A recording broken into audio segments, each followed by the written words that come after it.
We have a big update today. We have news on Genesis. We have news on Ethereum being attacked. We have news on a huge company, Tesla, that has some big events and something that they just announced that will cause a lot of bears to get excited. We also have some really important levels for the S&P 500. We have the DXY falling. We have some good news on inflation in China. We have a lot to cover here today. I'm going to tell you about two cryptos actually, that I just bought here today that aren't Bitcoin. So we're going to go over a lot of stuff. If you don't mind hitting the subscribe button, there's also a link down there in case you want to save your money and just be careful with your crypto. There's a link to Treasure underneath the video. They have some of the best wallets out there. I would highly suggest getting one for Christmas, even if you just give it to yourself. There's also a link down there to Moomoo. In case you want some free stocks and you want to make some free money, you can sign up and deposit on the platform. So we have crypto up a little bit in the last 24 hours, not too much, but we had such a huge day in stocks yesterday. We still have some stocks running, like AMC is up 17% here today. A lot of people getting excited, and I would just say be careful because we are at a very important level in the market. You can see all the major indices are down a bit today. And that's probably because we are getting rejected as of now off of a very key level.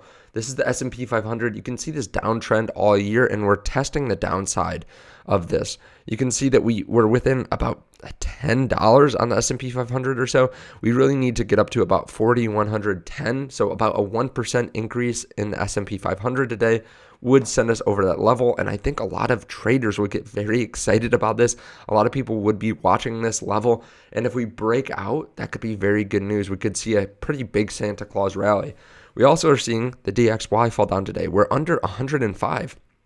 And we have seen nothing but up for the last 2 years. Since the beginning of 2021, you can see a low increase, fell down for a couple months, but then off to the races, up to 115, now down at 104. So it is nice to see this. And we also are getting good news from inflation reports. The U.S. inflation is cooling, key PCE price gauge shows. We got a reading of 0.3 in October, which is a decrease. It's lower than we expected as well. The core rose by 0.2% in October, which is lower than Wall Street expected at 0.3. So over the last 12 months, we've seen inflation, core inflation that is, slip from 5.2% to 5%. And we hit a 40-year high back in February. So we continue to see it fall down and fall down faster than analysts are expecting. We also got news from yesterday about Powell possibly looking at 50 basis point rate hikes, and he's still saying that we need to raise rates, but it might be a chance to stop raising so aggressively and then to kind of see, because we do have a big lag between when we raise rates and when we actually see them take effect. Now, we also got some good news out of China. China is easing their zero COVID policy as a rare display of weakness. I'm putting this in quotes from Xi. So they've been protesting over there. Typically, the government does not really give in at all to what protesters want and to what their people want. But this is, I think, good for the economy. It's good for stocks, honestly, as well. For now, we would much rather have China not be in these shutdowns. It stifles economic activity. It places more strain on the people. And this is really good also for Tesla stock. Tesla obviously has their major plant in China, and a lot of people are always worried that it's going to get shut down because they did shut it down this last summer.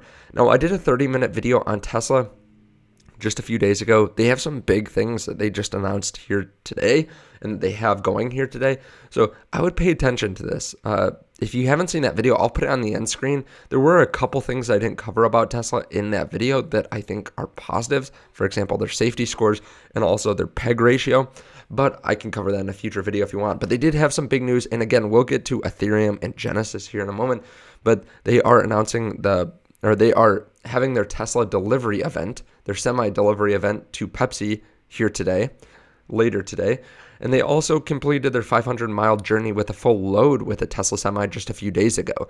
Now, a lot of people think Tesla's still really expensive. When you look at them on a price to earnings ratio, though, this is the lowest that they've been, and they're still expecting good growth in the future. They also have two new vehicles, right? The Cybertruck and the Semi.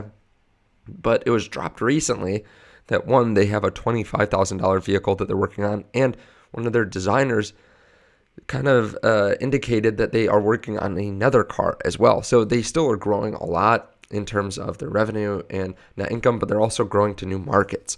So one piece of news that maybe some people think is pretty negative is the fact that Tesla is now offering a $3,750 discount in the US for people who buy a Model 3 and Model Y from Tesla's inventory if people take delivery by the end of the year. This was just announced a few minutes ago.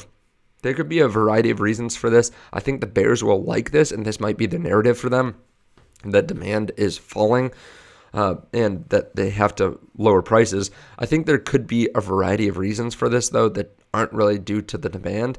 First of all, we know that the huge tax credit is coming in next year. It could be that they're trying to lower the cost because they already have large margins. They are ramping up production. They just want to get this to more people because they know that they still have great margins. And with the ramp ups in their facilities as well, they are getting better margins all the time. And we know that they're looking to lower the cost. We know that they're trying to make the least expensive car possible so that they can hit massive markets while still getting good margin, of course. But something to note is that this is half of the EV tax credit that we're expecting next year. Is that just a likely coincidence or an unlikely coincidence? I don't know, but it wouldn't surprise me if they were doing this year to just get rid of some of the Model 2s and then also to set up precedents for maybe this price decrease. And then maybe they take half of the EV tax credit next year. Maybe they give half to the consumers, and then either they raise the prices back up to the prices that they're at now, but it's essentially like a $3,750 price cut because of the EV tax credit. Maybe they decrease it again, and then people are looking at, instead of a $62,000 Tesla, they're looking at more like a $55,000 Tesla. That could be quite interesting to a lot of people for the Model 3 performance. I think they would have more people in at 55 than 62, and that would ramp up demand. It's exponential as the price comes down. And then they could get back that $3,750 discount by essentially taking the other half of the credit. So it is really interesting. There could be a variety of reasons for this, but overall we know that this is going to happen for Tesla. Now, some news on Ethereum. CFTC chief says Bitcoin is the only commodity in the wake of the FTX collapse. This is the Commodity Future Trading Commission chief. Now, this is, again, pretty interesting because for years they've been fighting that Ethereum is a commodity. This is back in 2019. This is in 2022. They have been wanting Ethereum to be labeled as a commodity, and it makes sense. It makes sense that it would be labeled as a commodity because it pays for fees on the Ethereum chain. Now, just a little sip here. Is this affecting Ethereum negatively today? No, not really. They're still up.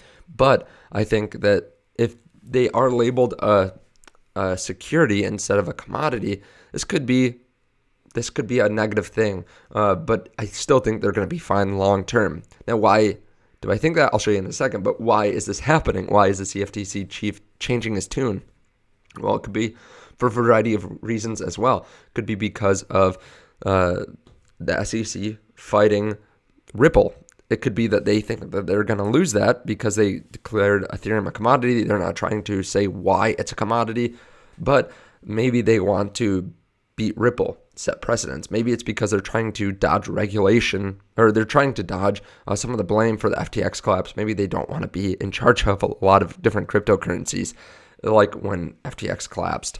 It could be for a variety of reasons, but I think Ethereum will be fine. It still has a ton of usage. You can see from the merge, they basically had no inflation since the merge, which is great for Ethereum. It's still, again, a great crypto to hold long term. And while it is more risky than something like Bitcoin, I still think it's one of the least risky cryptos out there. And with staking, I think a lot of people will be interested in this during the next bull run because it can give you a large return. I bought some here today. I also bought another cryptocurrency. So I bought Ethereum with some cryptocurrency I sold. So I am not going to tell you the crypto that I sold. If you want to know that, you can check out the Patreon, or I can make a video on that separate if you want. But I sold one of the cryptos. I bought I spent half the money on Ethereum. I spent half on Phantom, which I talked about Phantom in another video as well recently. Some of the top cryptos to buy in December or before the end of 2022. So I did want to add to that bag, and I'll put that on the end screen as well as the Tesla video if you want to check that out. And then the last thing I want to cover is some news on Genesis. So Genesis said that they needed a $1 billion loan. They're trying to raise that by about a week and a half ago, and there's no news on it since then. We know that that could be the next major leg to drop, the next negative catalyst in the crypto community. Now, we've been hearing behind the scenes that some entities are trying to buy the debt from the creditors, and buy it for maybe pennies on the dollar. We also saw that DCG was offered $300 million for CoinDesk by potential buyers. It sounds like they're getting offers. Some people are smelling blood in the water. Maybe it's because they're asking for this. It doesn't sound like it at this point. It doesn't sound like they're trying to sell, but people realize that they're in a very difficult position, and we could see this start to break apart here soon. I mean, imagine DCG does sell off CoinDesk. I think that that would obviously indicate that they are still in a tough position. They weren't able to raise as much money as they need, and they want to get rid of it now to kind of stem some of the bleeding, or to stop some of the bleeding. So be on the lookout for more news here on the channel. I will let you know as soon as I know more. And if you want to know exactly why I'm buying and selling, check out the Patreon. There's a link to Treasure and to Moomoo underneath the video. Thank you, and I'll see you in the next one. Bye.